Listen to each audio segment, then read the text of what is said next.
l'après-midi du 29 septembre 1759, le ciel noircit tout à coup dans la région de l'archipel Juan Fernandez, à 600 km environ au large des côtes du Chili. L'équipage de la Virginie se rassembla sur le pont pour voir les petites flammes qui s'allumaient à l'extrémité des mâts du navire. C'étaient des feux de Saint-Elme, un phénomène dû à l'électricité atmosphérique et qui annonce un violent orage. Heureusement, la Virginie sur laquelle voyageait Robinson n'avait rien à craindre, même de la plus forte tempête. C'était une galiote hollandaise, un bateau plutôt rond avec une mâture assez basse, donc lourd et peu rapide, mais d'une stabilité extraordinaire par mauvais temps. Aussi le soir, lorsque le capitaine Van Dessel vit un coup de vent faire éclater l'une des voiles comme un ballon, il ordonna à ses hommes de s'enfermer avec lui à l'intérieur en attendant que ça se passe. Le seul danger qui était à craindre, c'était des récifs ou des bancs de sable. Mais la carte n'indiquait rien de ce genre et il semblait que la Virginie pouvait fuir sous la tempête pendant des centaines de kilomètres sans rien rencontrer. Aussi, le capitaine et Robinson jouaient-ils aux cartes tranquillement pendant qu'au dehors l'ouragan se déchaînait. « Ne croyez-vous pas que cette tempête va beaucoup retarder notre arrivée au Chili ?» demanda-t-il au capitaine en battant les cartes. Le capitaine le regarda avec un petit sourire ironique en caressant son verre de genièvre, son alcool préféré. « Quand on entreprend un voyage comme celui que vous faites, lui dit-il après avoir tiré une bouffée de sa pipe, on part quand on le veut, mais on arrive quand Dieu le veut. » À ce moment-là, le fanal suspendu à une chaîne qui éclairait la cabine accomplit un violent arc de cercle et éclata contre le plafond. Avant que l'obscurité totale se fasse, Robinson eut encore le temps de voir le capitaine plonger la tête la première par-dessus la table. Robinson se leva et se dirigea vers la porte. Un courant d'air lui apprit qu'il n'y avait plus de porte. Dans la vague, lueur de la pleine lune balayée par des nuages, Robinson distingua, sur le pont, un groupe d'hommes qui s'efforçaient de mettre à l'eau un canot de sauvetage. Et se dirigea vers eux pour les aider quand un choc formidable ébranla le navire. Aussitôt après, une vague gigantesque croula sur le pont et balaya tout ce qui s'y trouvait, les hommes comme le matériel.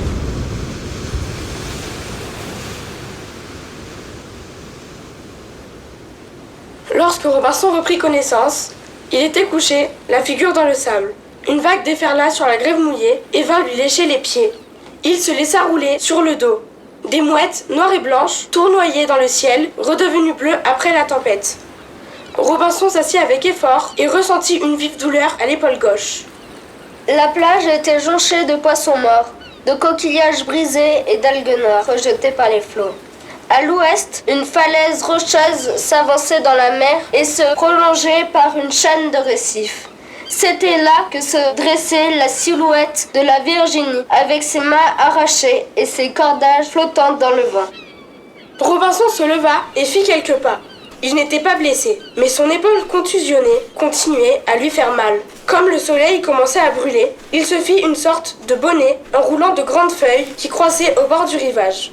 Puis il ramassa une branche pour s'en faire une canne et s'enfonça dans la forêt. Les troncs des arbres abattus formaient avec les taillis et les lianes qui pendaient des hautes branches, un enchevêtrement difficile à percer. Et souvent, Robinson devait ramper à quatre pattes pour pouvoir avancer. Il n'y avait pas un bruit et aucun animal ne se montrait.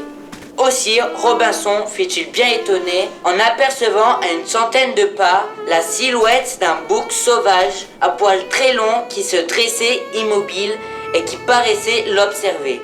Lâchant sa canne trop légère, Robinson ramassa une grosse souche qui pourrait lui servir de massue. Quand il arriva à proximité du bouc, l'animal baissa la tête et grogna sourdement. Robinson crut qu'il allait foncer sur lui. Il leva sa massue et l'abattit de toutes ses forces, entre les cornes du bouc. La bête tomba sur les genoux, puis bascula sur le flanc. C'était le premier être vivant que Robinson avait rencontré sur l'île. Il l'avait tué. Après plusieurs heures de marche laborieuse, Robinson arriva au pied d'un massif de rochers. Il les escalada afin d'embrasser une vaste étendue du regard. C'est ainsi, debout sur le sommet du plus haut rocher, qu'il constata que la mer cernait de tous côtés la terre où il se trouvait et qu'aucune trace d'habitation n'était visible. Il était donc sur une île déserte. Robinson était accablé de tristesse et de fatigue. En errant au pied d'un grand rocher, il découvrit une espèce d'ananas sauvage qu'il découpa avec son couteau de poche et qu'il mangea. Puis il se glissa sous une pierre et s'endormit. Réveillé par les premiers rayons du soleil levant, Robinson commença à redescendre vers le rivage de l'été parti la veille. Il sautait de rocher en rocher et de tronc en tronc, de talus en talus et de souche en souche, et il trouvait un certain plaisir parce qu'il se sentait frais et dispo après une bonne nuit de sommeil. En somme, sa situation était loin d'être désespérée. Certes, cette île était apparemment déserte, mais cela ne valait-il pas mieux que si elle avait été peuplée de cannibales? En outre, elle paraissait assez accueillante, avec sa belle plage, des prairies très humides et sans doute sa grande forêt, et en son centre ce massif rocheux qui offrait un point de vue magnifique sur tout l'horizon. Les armes, les outils, les provisions que contenait la cale du navire. Robinson pensait bien qu'il faudrait qu'il se décide à les sauver avant qu'une nouvelle tempête ne les emporte. Mais il espérait toujours n'en avoir pas besoin, parce que, pensait-il, un navire ne tarderait pas à venir le chercher. Aussi consacrait-il tous ses efforts à installer des signaux sur la plage et sur la falaise où se dressait un grand arbre mort, un eucalyptus dont le tronc était creux. Il bourra le tronc de brindilles et de bûchettes qui, enflammés, transformeraient vite tout l'arbre en une immense torche visible à des kilomètres. À la fin, Robinson ne pouvait plus d'attendre en surveillant l'horizon vide. Il décida d'entreprendre la construction d'un bateau assez important pour rejoindre la côte du Chili. Pour cela, il lui fallait des outils. Il se résigna donc, malgré sa répugnance, à visiter l'épave de la Virginie pour en rapporter tout ce qui lui serait utile. Il rapporta également de l'épave 2 caisses de biscuits, une longue vue, 2 mousquets à silex, un pistolet à double canon, 2 haches, une bêche, une pioche, un marteau, un ballot d'étoupe et une vaste pièce d'étamine rouge, étoffe de peu de prix destinée à d'éventuels échanges avec des indigènes. Il chargea aussi sur son radeau une grande quantité de planches arrachées au pont et aux cloisons du navire. Enfin, il trouva dans la cabine du second une Bible en bon état qu'il emporta enveloppée dans un lambeau de voile pour la protéger. Dès le lendemain, il entreprit la construction d'une embarcation qu'il baptisa par anticipation l'évasion. Dans une clairière parfaitement plane, Robinson a mis à jour sous les herbes un beau tronc de myrte sec, sain et de belle venue qui pourrait faire la pièce maîtresse de son futur bateau. Il s'est mis aussitôt au travail. Après avoir ébranché le tronc, l'attaqua à la hache pour lui donner le profil d'une poutre rectangulaire. Dans ses travaux, c'était le manque d'une scie dont Robinson souffrait le plus. Cet outil, impossible à fabriquer avec des moyens de fortune, lui aurait épargné des mois de travail à la hache et au couteau. L'évasion était terminée. Enfin, il se décida à procéder au lancement. Il constata d'abord qu'il était incapable de traîner sur l'herbe et sur le sable jusqu'à la mer, cette coque qui devait bien peser 500 kilos. À vrai dire, il avait complètement négligé ce problème du transport du bateau jusqu'au rivage.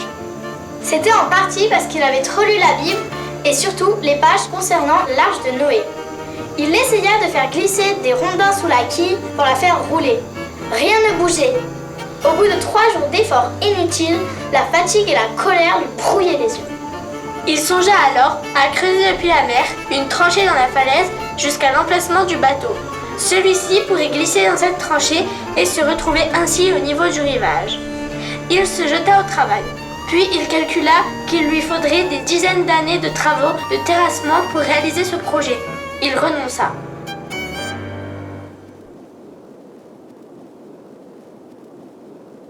Durant les semaines qui suivirent, Robinson explora l'île méthodiquement et tâcha de repérer les sources et les abris naturels, les meilleurs emplacements pour la pêche, les coins à noix de coco, à ananas et à choux palmistes.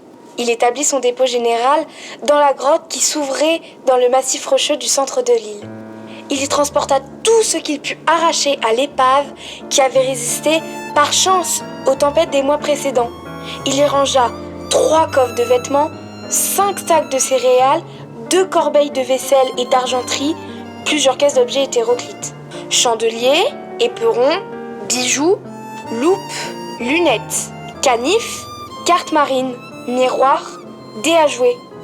Les livres qu'il trouva dans les cabines de l'épave avaient tellement été lavés par l'eau de mer et la pluie que le texte imprimé en était effacé. Mais Robinson pensa qu'en faisant sécher ses pages blanches au soleil, il pourrait les utiliser pour écrire son journal, à condition de trouver un liquide pouvant tenir lieu d'encre. Ce liquide lui fut fourni par un poisson qui pullulait alors près de la falaise du Levant, le diodon ou poisson hérisson. En remuant avec un bâton l'un de ces poissons échoués sur le sable, Robinson avait remarqué que tout ce qui rentrait en contact avec son ventre prenait une couleur rouge tenace et voyant, qui pourrait lui tenir lieu d'encre. Il se hâta de tailler une plume de vautour, et il put sans attendre tracer ses premiers mots sur une feuille de papier. Sur la première page du livre, il dressa la carte géographique de l'île, et y inscrivit au-dessous le nom qu'il venait de lui donner, Speranza, ce qui veut dire l'espérance, car il était décidé à ne plus jamais se laisser aller au désespoir. Armstrong, je ne suis pas noir, je suis blanc de peau. Quand on veut chanter l'espoir, quel manque de peau, oui, j'ai beau voir le ciel, l'oiseau.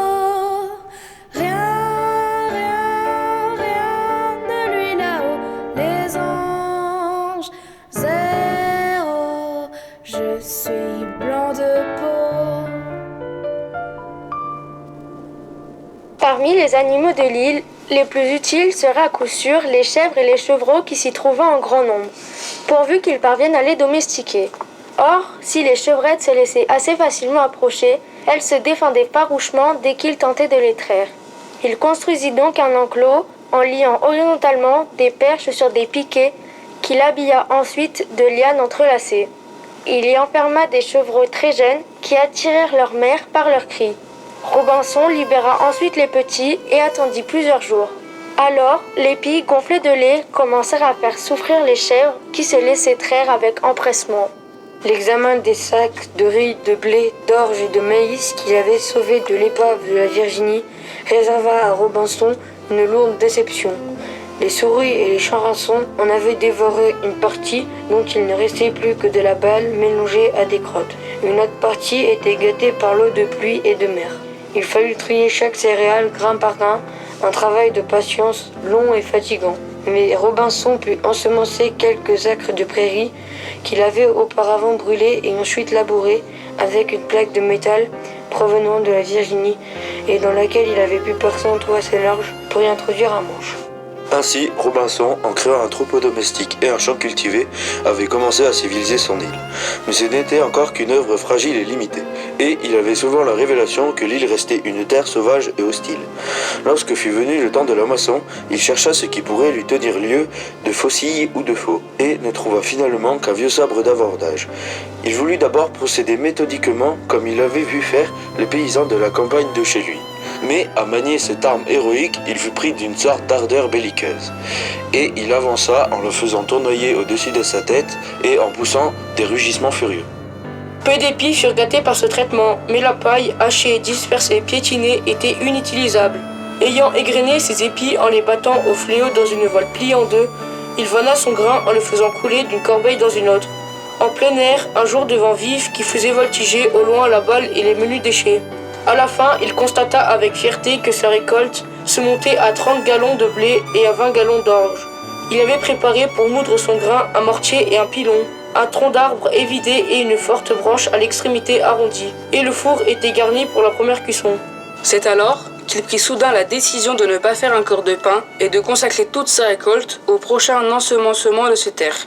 En se privant ainsi de pain, il croyait accomplir un acte méritoire et raisonnable. En réalité, il obéissait à un nouveau penchant, l'avarice, qui allait lui faire beaucoup de mal. C'est peu après cette première récolte que Robinson eut la très grande joie de retrouver Ten, le chien de la Virginie. L'animal jaillit d'un buisson en gémissant et en tordant l'échine, faisant ainsi une réfête à ce maître d'autrefois. Robinson ne sut jamais comment le chien avait passé tout ce temps dans l'île, ni pourquoi il n'était pas venu plutôt à lui. Armstrong, tu te fends la poire, on voit toutes tes dents. Moi,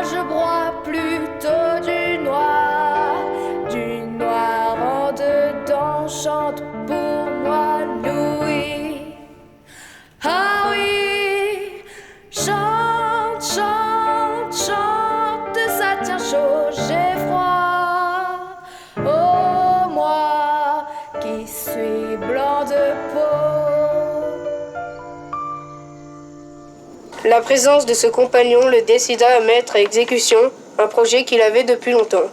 Se construire une vraie maison et ne plus continuer à dormir dans un coin de la grotte ou au pied d'un arbre. Il situa sa maison près du grand cèdre au centre de l'île. Il creusa d'abord un fossé rectangulaire qu'il meubla d'un lit de galets recouverts eux-mêmes d'une couche de sable blanc. Sur ses fondements parfaitement secs et perméables, il éleva des murs en mettant l'un sur l'autre des troncs de palmiers. La toiture se composa d'une mêmerie de roseaux sur laquelle il disposa ensuite des feuilles de figuier caoutchouc en écailles, comme des ardoises. Il revêtit la surface extérieure des murs d'un mortier d'argile. Un dallage de pierres plates et irrégulières, assemblées comme les pièces d'un puzzle, recouvrit le sol sablonneux. Des pots de bique et des nattes de jonc. Quelques meubles en osier, la vaisselle et les fanaux sauvés de la Virginie. La longue vue, le sabre et l'un des fusils suspendus au mur créèrent une atmosphère confortable et intime que Robinson n'avait plus connue depuis longtemps. Il prit même l'habitude, ayant déballé les vêtements contenus dans les coffres de la Virginie. Et certains étaient fort beaux. De s'habiller chaque soir pour dîner avec habits, haut de chausses, chapeau, bas et souliers. Il remarqua plus tard que le soleil n'était visible de l'intérieur de la villa qu'à certaines heures du jour, et qu'il serait plus pratique pour savoir l'heure de fabriquer une sorte d'horloge qui fonctionnerait jour et nuit à l'intérieur de la maison. Après quelques tâtonnements, il confectionna une sorte de clepsydre, c'est-à-dire une horloge à eau, comme on en avait autrefois. Il lui fallait aussi un calendrier qui lui donna le jour de la semaine, le mois de l'année et le nombre d'années passées. Il ne savait absolument pas depuis combien de temps il se trouvait dans l'île. 1 an, 2 ans, plus peut-être. Il décida de repartir à zéro.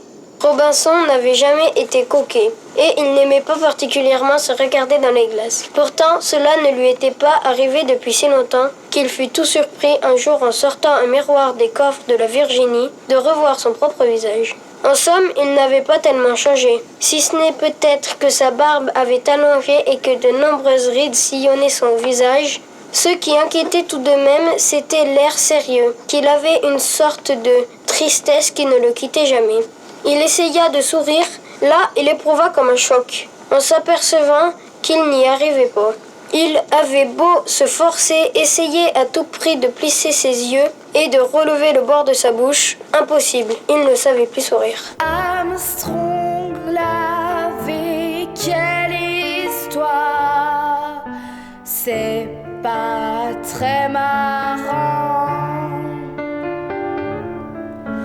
qu'on l'écrive blanc sur noir ou bien noir sur blanc. On voit surtout du rouge, sans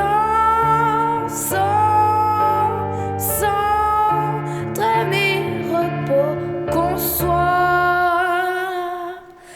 ma foi, noir ou blanc de peau. Il avait l'impression maintenant d'avoir une figure en bois, un masque immobile figé dans une expression maussade. À force de réfléchir, il finit par comprendre ce qui lui arrivait. C'était parce qu'il était seul. Depuis trop longtemps, il n'avait personne à qui sourire. Et il ne savait plus. Quand il voulait sourire, ses muscles ne lui obéissaient pas. Et il continuait à se regarder d'un air dur et sévère dans la glace. Et son cœur se serrait de tristesse. Ainsi, il avait tout ce qu'il lui fallait sur cette île. De quoi boire et manger, une maison, un lit pour dormir. Mais pour sourire, personne. Et son visage en était comme glacé. C'est alors que ses yeux s'abaissèrent vers Ten. Robinson rêvait-il? Le chien était en train de lui sourire. D'un seul côté de sa gueule, sa lèvre noire se soulevait et découvrait une double rangée de crocs. En même temps, il inclinait drôlement la tête sur le côté et ses yeux couleur de noisette se plissaient d'ironie. Robinson saisit à 2 mains la grosse tête velue et ses paupières se mouillèrent d'émotion. Cependant qu'un tremblement imperceptible faisait bouger les commissures de ses lèvres, Ten faisait toujours sa grimace. Et Robinson le regardait passionnément pour réapprendre à sourire. Désormais, ce fut comme un jeu entre eux. Tout à coup, Robinson interrompait son travail, ou sa chasse, ou sa promenade sur la grève, et il fixait Ten d'une certaine façon, et le chien lui souriait à sa manière. Cependant que le visage de Robinson redevenait souple, humain, et souriait peu à peu à son tour. Robinson allait se mettre au travail. Quand il tressaillit, tout à coup, de surprise et de peur, un mince filet de fumée blanche s'élevait dans le ciel bleu. Suivi de Ten, il empoigna l'un des fusils, glissa le pistolet dans sa ceinture et s'enfonça sous les arbres en direction du rivage. Il y avait cette fois 3 pirogues à balancier, posées parallèlement sur le sable. Robinson reconnut à la longue vue des arrogants, du type Costinos, redoutable indien de la côte du Chili. Ce peuple avait tenu échec les envahisseurs incas, puis ils avaient infligé de sanglantes défaites aux conquistadors espagnols. Grâce à des récits qu'il avait entendus en Araucanie, il devinait le sens de la cérémonie qui se déroulait actuellement sur le rivage. Une vieille femme, maigre et échevelée, allait et venait en chancelant au milieu du cercle formé par les hommes. Elle s'approchait du feu, y jetait une poignée de poudre et respirait avidement la lourde fumée blanche qui s'élevait aussitôt. Puis elle se tournait vers les Indiens, immobiles, et paraissait les passer en revue, pas à pas, s'arrêtant devant celui-ci, puis devant celui-là. Ensuite, elle revenait près du foyer, et le manège recommençait. Il s'agissait d'une sorcière qu'on avait chargée de trouver parmi les Indiens, lequel était responsable d'un malheur quelconque qui avait frappé la tribu. Maladie, mort inexplicable, ou simplement incendie, orage, mauvaise récolte. Et tout à coup, elle choisit en effet sa victime. Son ombre maigre se tendit vers l'un des hommes, tandis que sa bouche grande ouverte proférait des malédictions que Robinson n'entendait pas. L'Indien, désigné par la sorcière, se jeta à plat ventre sur le sol, secoué de frissons de terreur. L'un des Indiens marcha vers lui, il leva sa machette, un grand couteau qui leur sert d'arme et d'outil à la fois, et fit d'abord voler le tablier du misérable, puis il l'abattit sur lui à coups réguliers, détachant sa tête, puis ses bras et ses jambes. Enfin les 6 morceaux de la victime furent portés dans le feu, dont la fumée aussitôt devint noire. C'est alors qu'il y eut un rebondissement, sans doute inattendu pour ce genre de cérémonie.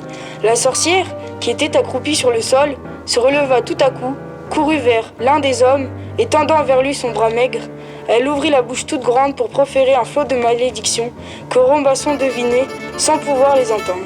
Ainsi, il y aurait une seconde victime ce jour-là. Visiblement, les hommes hésitaient. Finalement, l'un d'eux se dirigea, une machette à la main, vers le coupable désigné que ses 2 voisins avaient soulevé et projeté sur le sol. La machette s'abattit une première fois et le pagne de cuir vola en l'air. Elle allait retomber sur le corps nu quand le malheureux bondit sur ses pieds et s'élança en avant vers la forêt. Dans la longue vue de Robinson, il paraissait sauter sur place, poursuivi par 2 Indiens. En réalité, il courait droit vers Robinson avec une rapidité extraordinaire, pas plus grande que les autres, et il était beaucoup plus mince et taillé vraiment pour la course. Il paraissait de peau plus sombre et ressemblait plus à un nègre qu'à un Indien. C'était peut-être cela qui l'avait fait désigner comme coupable, parce que, dans un groupe d'hommes, celui qui ne ressemble pas aux autres est toujours détesté. Cependant, il approchait de seconde en seconde, et son avancée sur ses 2 poursuivants ne cessait de croître. Robinson était certain qu'on ne pouvait pas le voir de la plage, sinon il aurait pu croire que l'Indien l'avait aperçu et venait se réfugier auprès de lui. Il fallait prendre une décision. Dans quelques instants, les 3 Indiens allaient se retrouver nez à nez avec lui, et ils allaient peut-être se réconcilier en le prenant comme victime. C'est le moment que choisit Ten pour aboyer furieusement en direction de la plage. Maudite bête! Robinson se rua sur le chien et lui passant le bras autour du cou, il lui serra le museau dans sa main gauche, tandis qu'il épaulait tant bien que mal son fusil d'une seule main. Il visa au milieu de la poitrine le premier poursuivant qui n'était plus qu'à 30 mètres, et pressa la détente. Au moment où le coup partait, Ten fit un brusque effort pour se libérer. Le fusil dévia et, à la grande surprise de Robinson, ce fut le second poursuivant qui effectua un vaste plongeon et s'étala dans le sable.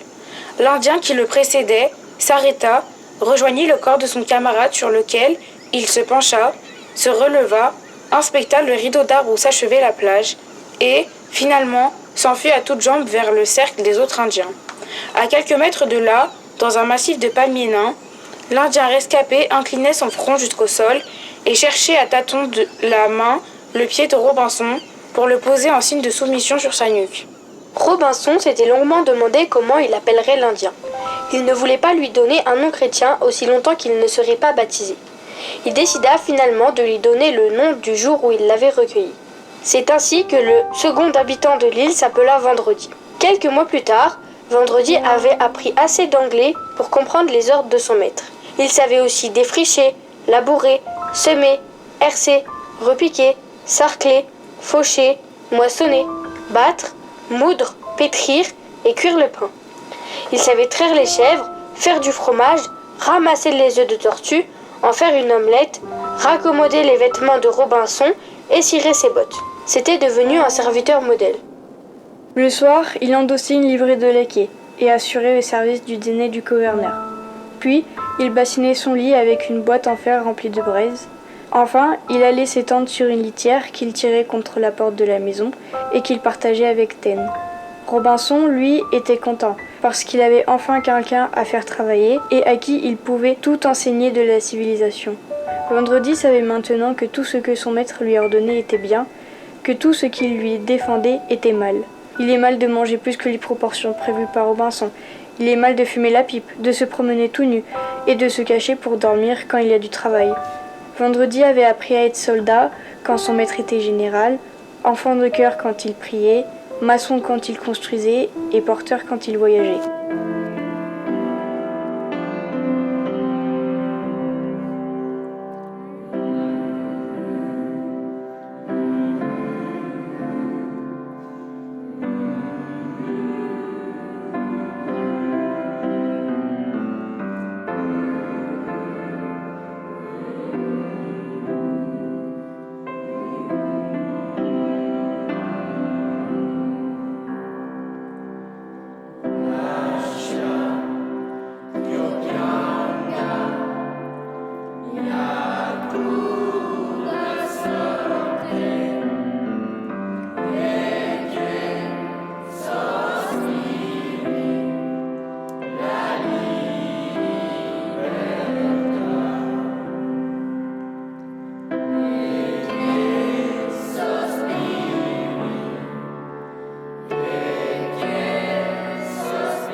Vendredi avait su s'attirer la bienveillance de son maître par plusieurs bonnes idées. L'un des grands soucis de Robinson était de se débarrasser des ordures et détritus de la cuisine et de l'atelier, sans attire les vautours ni les rats. Or, il ne savait pas comment faire. Les petits carnivores déterraient tout ce qui infusait sous la terre. Les marais rejetaient sur la plage tout ce qu'ils jetaient dans la mer. Quant au feu, il provoquait une fumée s'abondait qui empestait la maison et les vêtements. Vendredi avait eu l'idée de mettre à profit la voracité d'une colonie de grosses fourmis rouges qu'il avait découvert à la proximité de la maison. Tous les rebuts déposés au milieu des fourmilières étaient dévorés en rien de temps.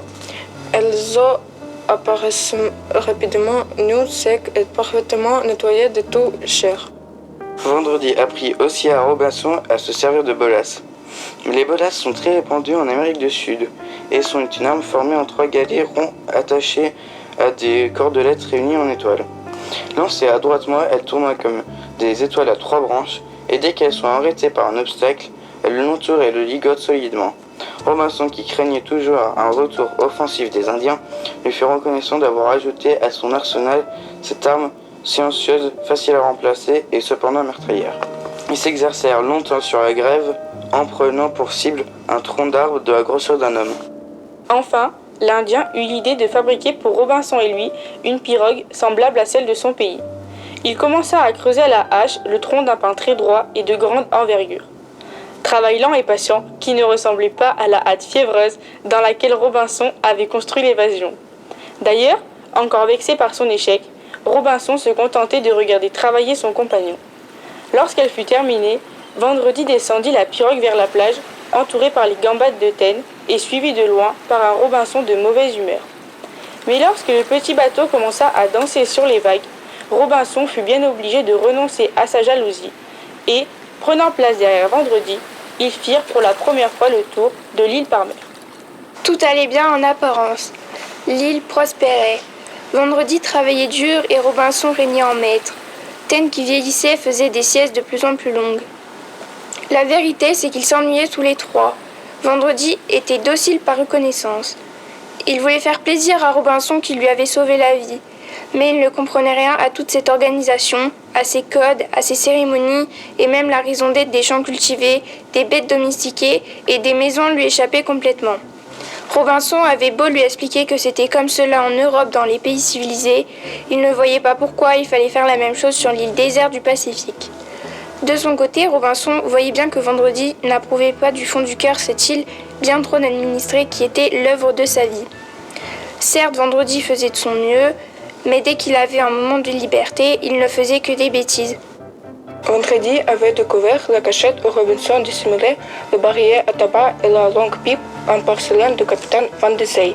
Chaque fois qu'il avait l'occasion, il allait fumer en pipe dans la grotte. Si Robinson le découvrait, il le punirait sans doute lourdement, parce qu'il n'y avait presque plus de tabac. Fumer était un plaisir que Robinson ne s'accordait plus que très rarement, dans les grandes occasions. Vendredi mit le barillet sous son bras et il l'installait au fond de la grotte. À demi renversé en arrière, il tire de longues bouffées de la pipe.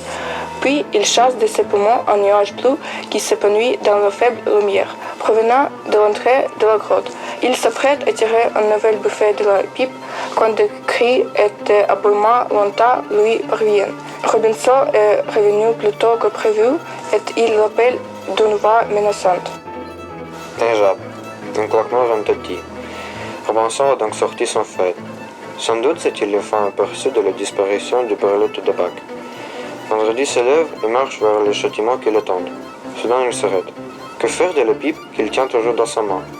Il la jette de toutes ses forces dans le fond de la grotte, là où sont rangés les tonneaux de poudre.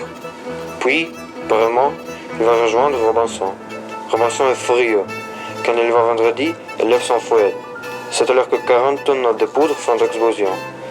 Un tort de flamme rouge jaillit de la grotte. Robinson se sent se lever, emporté, tandis qu'ils vont avant de se venir les gros chers qui surmontent la grotte roulés les uns sur les autres, comme les pièces d'un jeu de construction. En ouvrant les yeux, Robinson vit d'abord un visage penché sur lui. Vendredi lui soutenait la tête de la main gauche et essayait de lui faire boire de l'eau fraîche dans le creux de sa main droite. Mais Robinson serrait les dents et l'eau coulait autour de sa bouche, dans sa barbe et sur sa poitrine. L'Indien sourit et se releva en le voyant remuer. Aussitôt, une partie de sa chemise et la jambe gauche de son pantalon, déchirées et noircies, tombèrent sur le sol. Il éclata de rire et se débarrassa par quelques contorsions du reste de ses vêtements. Puis, il ramassa un morceau de miroir au milieu d'objets domestiques brisés. Il se regarda en faisant des grimaces et le présenta à Robinson avec un nouvel éclat de rire. Il n'avait pas de blessure, mais il était barbouillé de suie, et sa belle barbe rousse était à moitié brûlée. Il se leva et arracha à son tour les loques carbonisées qui s'accrochaient encore à lui. Il fit quelques pas. Il n'avait que quelques contusions sous l'épaisse couche de suie, de poussière, de terre qui le couvrait. La maison brûlait comme une torche. L'entrée de la grotte était bouchée par un amoncellement de rochers. Robinson regardait autour de lui et ramassait machinalement les objets que la grotte avait vomis avant de se refermer. Il y avait un fusil au canon tordu, des sacs troués, des paniers défoncés. Le soir tombait lorsqu'ils découvrirent le cadavre de Ten au pied d'un arbre. Vendredi le palpa attentivement. Il n'avait rien de brisé apparemment. Il semblait même n'avoir rien du tout. Pauvre Ten, si vieux, si fidèle. L'explosion l'avait peut-être fait mourir tout simplement de peur. Le vent se leva. Ils allèrent ensemble se laver dans la mer. Puis, ils partagèrent un ananas sauvage.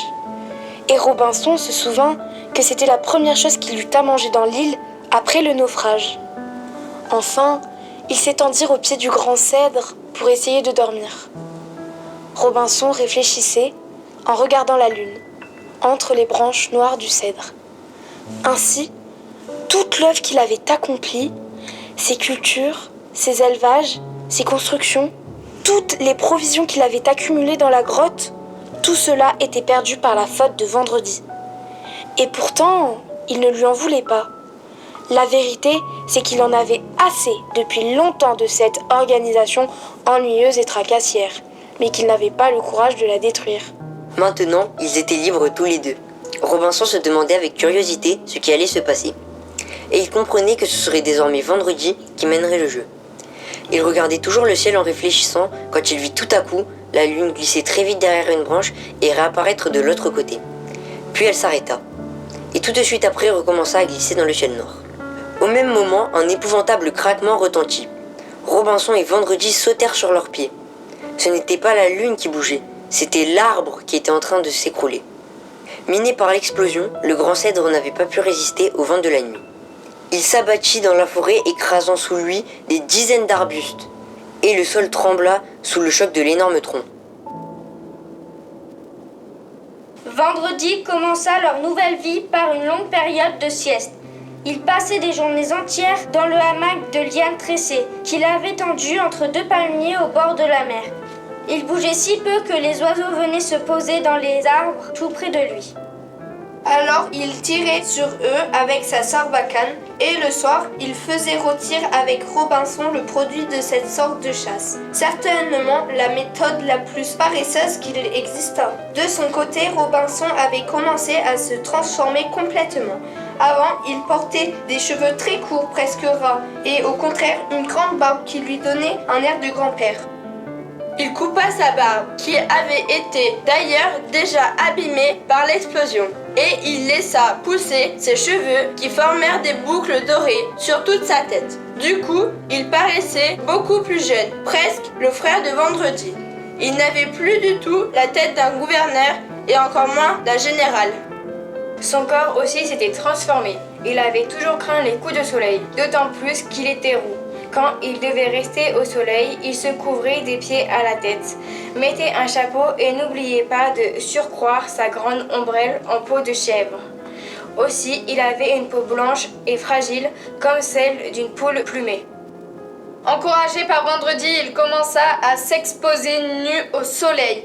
D'abord, il avait été tout recroquevillé, laid et honteux, puis il s'était épanoui. Sa peau avait durci et avait une teinte cuivrée. Il était fier maintenant de sa poitrine bombée et de ses muscles saillants. Il s'exerçait avec Vendredi à toutes sortes de jeux. Il faisait la course sur les sables, il se défiait à la nage, au saut en hauteur, au lancer des bolas. Robinson avait appris également à marcher sur les mains comme son compagnon. Il faisait les pieds au mur contre un rocher, puis il se détachait de ce point d'appui et partait lourdement, encouragé par les applaudissements de Vendredi. Mais surtout, il regardait faire Vendredi. Il l'observait et il apprenait grâce à lui comment on doit vivre sur une île déserte du Pacifique. Par exemple, Vendredi passait de longues heures à confectionner des arcs et des flèches. Il tailla d'abord des arcs simples dans les bois les plus souples, comme le noisetier, le santal, l'amarante ou le copaïba. Puis, selon la technique chilienne, il fabriqua des arcs composites formés de plusieurs pièces, plus puissantes et plus durables. Mais c'était surtout aux flèches qu'il consacrait le plus de travail, car s'il augmentait sans cesse la puissance de ses arcs, c'était pour pouvoir envoyer des flèches de plus en plus longues. Il en arriva bientôt à faire des flèches d'1,50 m. La flèche se compose de 3 parties, la pointe, le fût et l'empennage. Vendredi passait des heures à équilibrer ces 3 éléments, en faisant osciller le fût sur l'arête d'une pierre. Rien de plus important pour l'efficacité d'une flèche que le rapport du poids de la pointe et celui de l'empennage. Vendredi empennait ses flèches autant qu'il le pouvait en utilisant des plumes d'oiseaux ou des feuilles de palmier. D'autre part, il se servait pour les pointes, non de pierre ou de métal, mais d'os, surtout d'omoplate de chèvre dans lequel il découpait ses pointes en forme d'ailettes. Robinson finit par comprendre que Vendredi ne cherchait pas à obtenir des projectiles précis et puissants destinés à percer des oiseaux ou des lapins. Non, ce qu'il voulait, c'est que ses flèches volent le plus haut, le plus loin et le plus longtemps possible. Il envoyait ses flèches, non pour tuer, mais pour le plaisir de les voir planer dans le ciel comme des mouettes. Un jour, que le vent marin assez vif faisait moutonner les vagues, Robinson observait Vendredi qui tirait ses flèches droit vers le soleil. Il en prit une particulièrement longue. Elle dépassait 2 mètres, empennée sur au moins 50 cm avec des plumes d'albatros. Puis il banda l'arc de toutes ses forces en visant à 45 degrés vers la forêt. La corde, en se détendant, fouetta le brassard de cuir qu'il nouait sur son avant-bras gauche pour le protéger. La flèche monta jusqu'à une hauteur de 100 mètres au moins. Là, elle parut hésiter. Mais au lieu de repiquer vers la plage, emportée par le vent, elle fila vers la forêt. Lorsqu'eut disparu derrière le premier arbre, Vendredi se tourna avec un large sourire vers Robinson. « Elle va tomber dans les branches. Tu ne la retrouveras pas, dit Robinson. »« Je ne la retrouverai pas, dit Vendredi. Mais c'est parce que celle-là ne retombera jamais. » Avant l'explosion, Robinson faisait faire à Vendredi le genre de cuisine qu'il avait apprise dans sa famille ailleurs. Mais maintenant, Vendredi lui apprenait des recettes qui étaient celles des tribus. Pourtant, c'est à propos d'un plat cuisiné que pour la première fois, Robinson et Vendredi se disputèrent. Autrefois, avant l'explosion, il ne pouvait pas y avoir de dispute entre eux. Robinson était le maître. Vendredi n'avait qu'à obéir. Maintenant, Vendredi était libre. Il était l'égal de Robinson. Aussi, ils pouvaient se fâcher l'un contre l'autre. C'est ce qui arriva lorsque Vendredi prépara dans un grand coquillage une quantité de rondelles de serpent avec une garniture de sauterelles. Depuis plusieurs jours d'ailleurs, il agaçait Robinson. Rien de plus dangereux que l'agacement, quand on doit vivre seul avec quelqu'un. Robinson avait eu la veille une indigestion de filet de tortue aux myrtilles. Et voilà que Vendredi lui mettait sous le nez cette fricassée de pitons et d'insectes. Robinson eut un haut le cœur et envoya d'un coup de pied la grande coquille roulée dans le sable avec son contenu. Vendredi, furieux, la ramassa et la brandit à 2 mains au-dessus de la tête de Robinson. Les 2 amis allaient-ils se battre? Non, Vendredi se sauva. 2 heures plus tard, Robinson le vit revenir en traînant derrière lui, sans douceur, une sorte de mannequin. La tête était faite dans une noix de coco, les jambes et les bras dans des tiges de bambou. Surtout, il était habillé avec des vieux vêtements de Robinson, comme un épouvantail à oiseaux. Sur la noix de coco, coiffée d'un chapeau de marin, Vendredi avait dessiné le visage de son ami. Il planta le mannequin debout près de Robinson. « Je te présente Robinson Crusoe, gouverneur de l'île de Speranza, lui dit-il. Puis il ramassa la coquille sale et vide qui était toujours là et avec un rugissement, il la brisa sur la noix de coco qui s'écroula au milieu des tubes de bambou brisés. Ensuite, Vendredi éclata de rire et alla embrasser Robinson. Robinson comprit la leçon de cette étrange comédie. Un jour, que Vendredi mangeait de gros vers de palmier vivants roulés dans des œufs de fourmis, Robinson, exaspéré, alla sur la plage. Dans le sable mouillé, il sculpta une sorte de statue, couchée à plat ventre, avec une tête dont les cheveux étaient des algues. On ne voyait pas la figure cachée dans l'un des bras repliés, mais le corps brun et nu ressemblait à Vendredi. Robinson avait à peine terminé son œuvre quand Vendredi vint le rejoindre, la bouche encore pleine de vers de palmier. « Je te présente Vendredi, le mangeur de serpents et de vers, lui dit Robinson en lui montrant la statue de sable. Puis il cueillit une branche de coudrier qu'il débarrassa de ses rameaux et de ses feuilles. Et il se mit à fouetter le dos et les fesses du Vendredi de sable qu'il avait fabriqué dans ce but. Dès lors, ils vécurent à 4 sur l'île. Il y avait le vrai Robinson et la poupée de Robinson, le vrai Vendredi et la statue de Vendredi. Et tout ce que les amis auraient pu se faire de mal, ils le faisaient à la copie de l'autre. Entre eux, ils n'avaient que des gentillesses. Pourtant, Vendredi trouva moyen d'inventer un autre jeu encore plus passionnant et curieux que celui des 2 copies. Un après-midi, il réveilla assez rudement Robinson qui faisait la sieste sous un eucalyptus. Il s'était fabriqué un déguisement dont Robinson ne comprit pas tout de suite le sens. « Sais-tu qui je suis ?» demanda-t-il à Robinson en déambulant majestueusement devant lui. « Non. »« Je suis Robinson Crusoe, de la ville de York, en Angleterre, le maître du sauvage Vendredi. »« Et moi alors, qui suis-je » demanda Robinson stupéfait. « Devine. » Robinson se leva et disparut dans la forêt.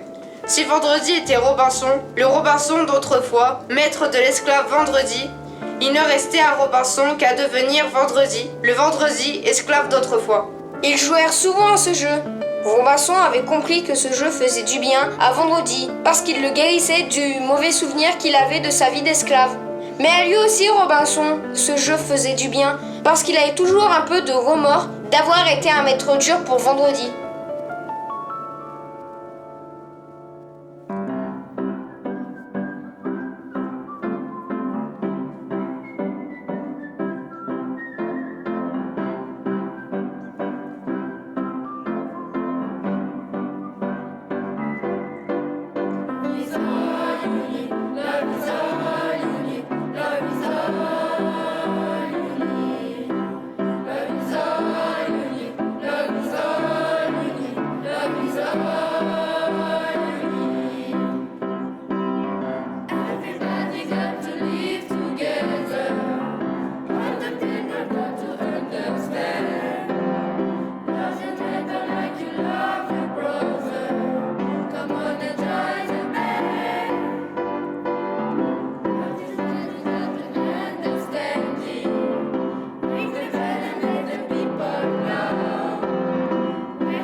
Love is all.